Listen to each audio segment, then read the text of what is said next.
Hello friends, welcome to Kanaga Samayal. இன்றைக்கி நம்ம என்ன டிஷ் பார்க்க போகிறோம் அப்படின்னா, ஒரு வில்லேஜ் ஸ்டைலில் ஃபுல் சிக்கன் பிரியாணி ரெசிபி தாங்க பார்க்க போகிறோம். என்னடா வில்லேஜ் ஸ்டைல்லாம் சொல்கிறாங்களே அப்படின்னு பார்க்குறீங்களா? வாங்க வீடியோக்குள்ளே போய் பார்க்கலாம்.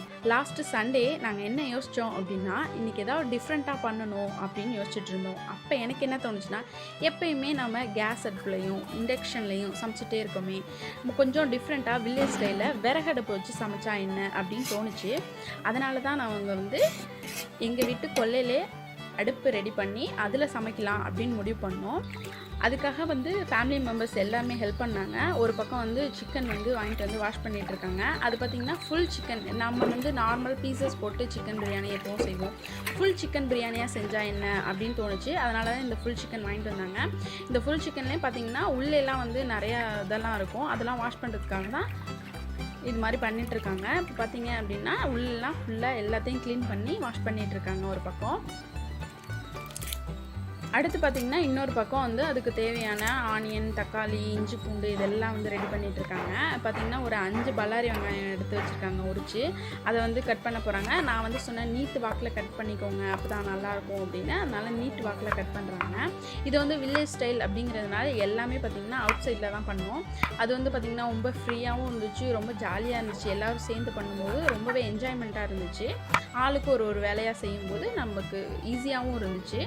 அடுத்து வெங்காயம் கட் பண்ணதுக்கப்புறமே தக்காளி பார்த்திங்கன்னா நல்ல பழமான தக்காளியாக யூஸ் பண்ணேன். அதுதான் பார்த்திங்கன்னா உங்களுக்கு டேஸ்ட் நல்லாயிருக்கும். காய் தக்காளியெல்லாம் யூஸ் பண்ணிங்க அப்படின்னா லைட்டாக தான் பழுத்திருக்கு, பரவாயில்ல யூஸ் பண்ணலாம் அப்படின்னு பண்ணிங்கன்னா பிரியாணி டேஸ்ட் எதுவுமே வரவே வராது. எதுவுமே நல்லதாக யூஸ் பண்ணால் மட்டும்தான் டேஸ்ட் நல்லாயிருக்கும். பார்த்திங்கன்னா எல்லாத்தையும் இது மாதிரி கட் பண்ணி எடுத்து வச்சிட்ருக்காங்க. இதில் பார்த்திங்கன்னா ரொம்பவே ஜாலியான ஒரு விஷயம் அப்படிங்கிறது எல்லோரும் சேர்ந்து செய்கிறது தான். கண்டிப்பாக நீங்கள் எல்லாருமே உங்கள் ஃபேமிலியோட ஒரு நாள் ஸ்பெண்ட் பண்ணி பாருங்கள். இந்த மாதிரி குக் பண்ணுறப்பலாம் ரொம்பவே ஜாலியாக இருக்கும்.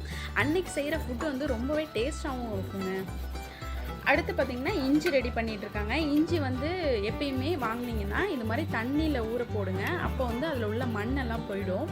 அதுக்கப்புறமே நீங்கள் தோல் சித்திட்டு இதை யூஸ் பண்ணுங்கள். எதுக்காக இது மாதிரி சொல்கிறேன் அப்படின்னா, இஞ்சியை தோல் சீவாமல் யூஸ் பண்ணவே கூடாது. ஏன்னா அது மண்ணுக்குள்ளேருந்து வர்றதுனால அதில் நிறைய ஃபங்கஸ் இருக்கும். அதை நீங்கள் டேரெக்டாக அப்படியே யூஸ் பண்ணீங்க அப்படின்னா உங்களுக்கு அது பாய்சனாக கூட மாறுறதுக்கு சான்ஸ் இருக்குது. அதனால தான் சொல்கிறேன், நல்லா வாஷ் பண்ணிவிட்டு யூஸ் பண்ணுங்கள்.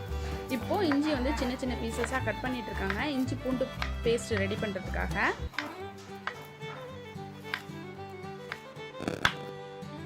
அடுத்து பார்த்திங்கன்னா பச்சை மிளகாய் ஒரு 2 பச்சை மிளகாய் தான் எடுத்திருக்கேன்.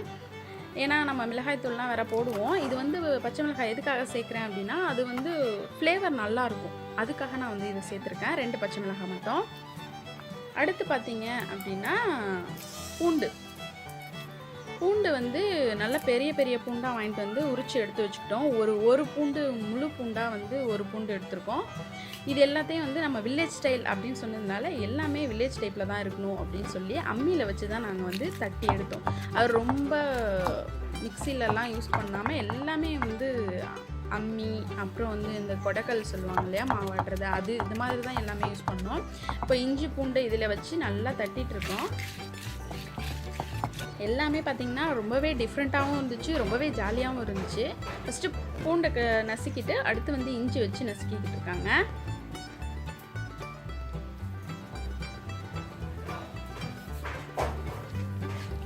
இப்போ இஞ்சியும் வச்சு நல்லா நசுக்கிக்கலாம். இப்போ பார்த்திங்கன்னா இந்த மாதிரி நீங்கள் செய்யும்போது இதோட ஃப்ளேவரும் இதோட டேஸ்ட்டும் பார்த்திங்கன்னா அது உங்களுக்கு டிஃப்ரெண்ட்டாக இருக்கும். எப்பயுமே மிக்சிலே செஞ்சு நம்ம அதை சாப்பிட்டு அதுதான் நல்ல டேஸ்ட்டு அப்படின்னு நினச்சிட்ருக்கோம். ஆனால் இதை மாதிரி செஞ்சு இதில் ஒரு டைம் சாப்பிட்டீங்க அப்படின்னா இந்த டேஸ்ட் மட்டும்தான் உங்களுக்கு எப்பயுமே பிடிக்கும். அடுத்து பார்த்திங்கன்னா பச்சை மிளகாவையும் இதோட சேர்த்து நல்லா நசுக்கிக்கலாம். ஏன் அப்படின்னா இஞ்சி பூண்டோட பச்சை மிளகாவை சேர்த்து நசுக்கும் போது அந்த ஃப்ளேவர் பார்த்திங்கன்னா காரமும் ஃப்ளேவரும் செம்மையாக இருக்குங்க. அதை நீங்கள் கண்டிப்பாக ட்ரை பண்ணி பாருங்கள். இப்போ இது எல்லாத்தையும் நல்லா தட்டி எடுத்து வச்சுக்கலாம்.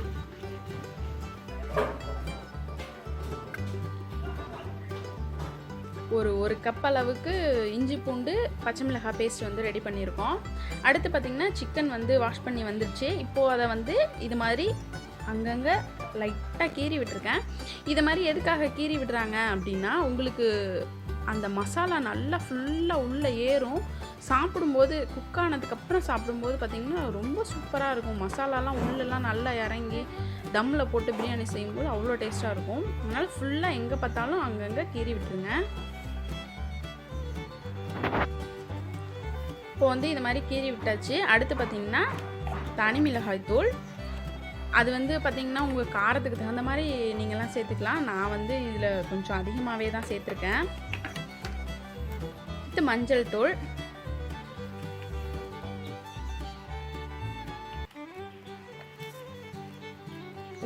உப்பு வந்து தேவைக்கேற்ப சேர்த்துப்பேன்.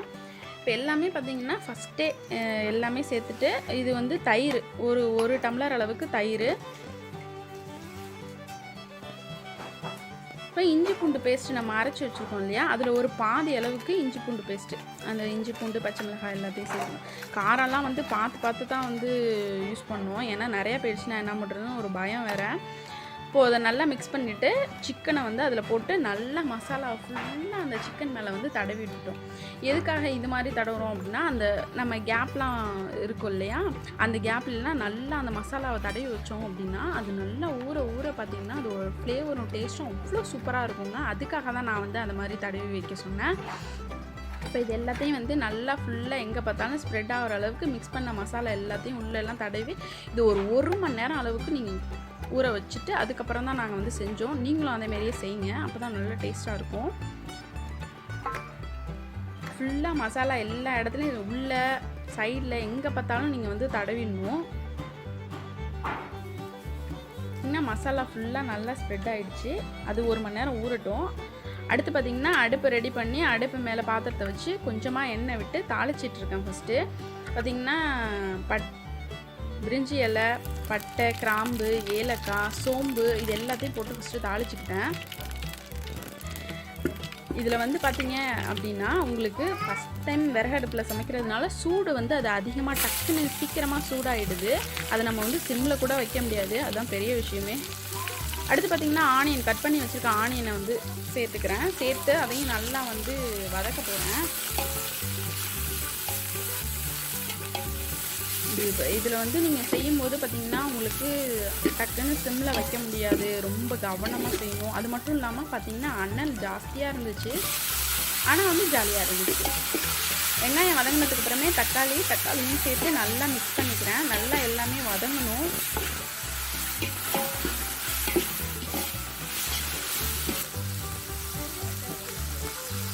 கோயிலெலாம் வதங்கிடுச்சு. கொஞ்சமாக நெய் விட்டுக்கிறேன். நெய் வந்து பார்த்திங்கன்னா ஒரு 1/4 கப் அளவுக்கு நெய் விட்டுக்கிட்டேன். நெய்யையும் விட்டு நல்லா வதக்கிக்கலாம். இதை மாதிரி நான் வந்து நெய் எதுக்காக சேர்த்தேன் அப்படின்னா, இது பிரியாணி அப்படிங்கிறதுனால நெய் சேர்த்தா தான் டேஸ்ட் நல்லாயிருக்கும். அடுத்து பார்த்திங்கன்னா இதெல்லாம் வதங்கினதுக்கப்புறமே கொஞ்சமாக மஞ்சள் தூள்,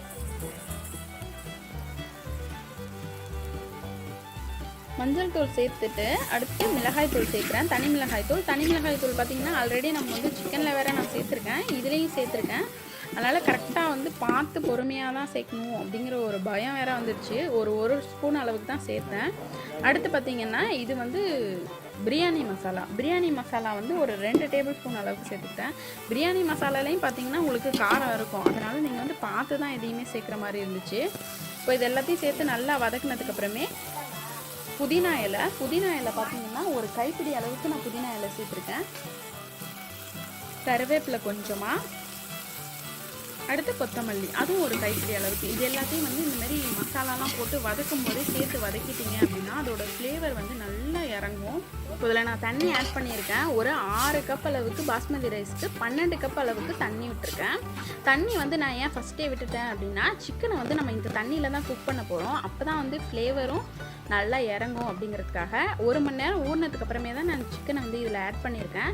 ஆட் பண்ணி பேலன்ஸ் இருக்க மசாலாஸையும் அதிலே போட்டு நல்லா குக் பண்ண போகிறேன். ரைஸ் வந்து தனியாக 6 கப் ரைஸ் வந்து தண்ணியில் வந்து ஊற வச்சுருக்கேன். அது வந்து பார்த்திங்கன்னா ஒரு 1/2 அன் ஹவர் ஊறட்டும். அதுக்குள்ளே நம்மளுக்கு சிக்கன் வந்து ஃபஸ்ட்டு குக் ஆகணும். அதனால தான் ஃபஸ்ட்டே வந்து தண்ணி எவ்வளோ தேவையோ அதை நான் ஊற்றி இந்த சிக்கனை வந்து இதில் குக் பண்ணுறேன். நல்லா மிக்ஸ் பண்ணி விட்டுட்டு நல்லா ஒரு பெரிய பிளேட்டை போட்டு க்ளோஸ் பண்ணி ஒரு 15 நிமிஷம் நான் வந்து இதை குக் பண்ணேன். 15லேருந்து 20 நிமிஷம் கூட இருக்கும். இப்போ பார்த்திங்கன்னா இது சிக்கன் நல்லா குக் ஆகிருக்கு. லைட்டாக பரட்டி விட்டு பார்க்கலாம் அப்படின்னு சொல்லிட்டு பரட்டி விடுறேன். பாருங்கள் நல்லாவே வெந்துருந்துச்சு. ஒரு 60% வெந்திருக்கும். இன்னும் ஒரு 10% குக் ஆகட்டும் அப்படிங்கிறதுக்காக திரும்பவும் நான் இதை க்ளோஸ் பண்ணி குக் பண்ணேன். குக் பண்ணிவிட்டு எடுத்துட்டேன். இப்போ பார்த்தீங்கன்னா உங்களுக்கு நல்லாவே குக் ஆகிடுச்சு. ஒரு முக்கால்வாசி வெந்துருச்சு சிக்கன். இந்த ஸ்டேஜில் வந்து நான் ஊற வச்சுருந்த ரைஸை வந்து இதில் ஆட் பண்ணுறேன். ரைஸ் வந்து பார்த்திங்கன்னா ஃபுல்லாக ஸ்ப்ரெட் பண்ணி எங்கே பார்த்தாலும் போடுற மாதிரி தான் போட்டேன். ஏன்னா ஒரே இடத்துல போட்டோம் அப்படின்னா நம்மளால் திரும்ப கிளற முடியாது. ஏன்னா ஆல்ரெடி ஊற வச்சு பாஸ்மதி ரைஸ் அப்படிங்கிறதுனால கலர்னிங்க அப்படின்னா ரைஸ் வந்து உடைய ஆரம்பிச்சிடும். அது வேறு ஒரு இதாக இருந்துச்சு. அதனால் வந்து நல்லா ஃபுல்லாக எல்லா இடத்துலையும் படுற மாதிரியே போட்டுட்டு சிக்கனை மட்டும் லைட்டாக திருப்பி விட்டுட்டு இதை க்ளோஸ் பண்ணி வச்சுட்டேன். க்ளோஸ் பண்ணி ஒரு 20 நிமிஷம் நான் வந்து இதை குக் பண்ணியிருப்பேன். இதில் பார்த்தீங்க அப்படின்னா உங்களுக்கு ரைஸ் வந்து கரெக்டான தண்ணி வச்சு இதில் குக் பண்ணுறதுனால டேரெக்டாக அப்படியே குக் ஆகிடுச்சு. நான் வேறு எதுவுமே பண்ணல, இப்படியே நார்மலாக நம்ம ரைஸ் வைக்கிற மாதிரி வச்சுட்டேன். பார்த்தீங்க அப்படின்னா இது ஒரு ரைஸ் குக்கரில் பண்ண மாதிரியே இருந்துச்சு பிரியாணி. ஃபுல்லாகவே வந்து குக் ஆகிடுச்சு. இன்னும் ஒரு 10 நிமிஷம் இருக்கட்டும் அப்படின்னு சொல்லிட்டு நான் திரும்பவும் இதை க்ளோஸ் பண்ணி குக் பண்ணேன்.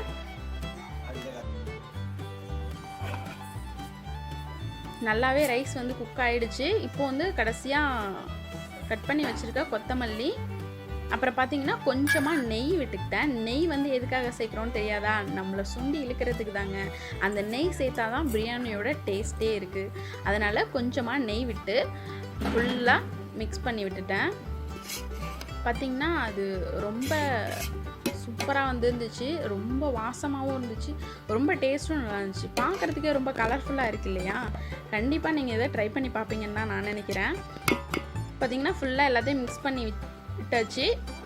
சிக்கன் பிரியாணியும் ரெடி ஆகிடுச்சு. இப்போ ஒரு பெரிய வாழை இலையை எடுத்து ஃபஸ்ட்டு சிக்கனை வச்சுட்டு ரைஸை வந்து ஃபுல்லாக சுற்றி வைக்கிறேன். பார்த்திங்க அப்படின்னா இது வந்து ரொம்பவே கலர்ஃபுல்லாகவும் ரொம்பவே டேஸ்ட்டாகவும் ரொம்பவே ஜாலியாகவும் போணுச்சு. இந்த ரெசிபி பண்ணுறதுக்குள்ளே அவ்வளோ என்ஜாய்மெண்ட் பண்ணியிருப்போங்க. ரொம்பவே ஹாப்பியாக போணுச்சு இந்த டே. இனிமேல் வரப்போகிற எல்லா சண்டேலையுமே இது மாதிரி தான் குக் பண்ணும் அப்படின்னு நான் முடிவே பண்ணிட்டேன். அப்படி நான் குக் பண்ணுற எல்லாத்தையும் உங்களோட ஷேர் பண்ணிப்பேன். இந்த வீடியோ உங்களுக்கு பிடிச்சிருந்துச்சுன்னா எல்லாருக்கும் ஷேர் பண்ணுங்கள். எங்கள் சேனலை சப்ஸ்கிரைப் பண்ணுங்கள். கூடவே பக்கத்தில் இருக்க பெல் பட்டனை ப்ரெஸ் பண்ண மறந்துடாதீங்க. எங்கள் சேனலுக்கு எப்போவுமே சப்போர்ட் பண்ணுங்கள். நெக்ஸ்ட்டு ஒரு நியூ டிஷ்ஷோடு நான் உங்களை மீட் பண்ணுறேன். Thank you friends.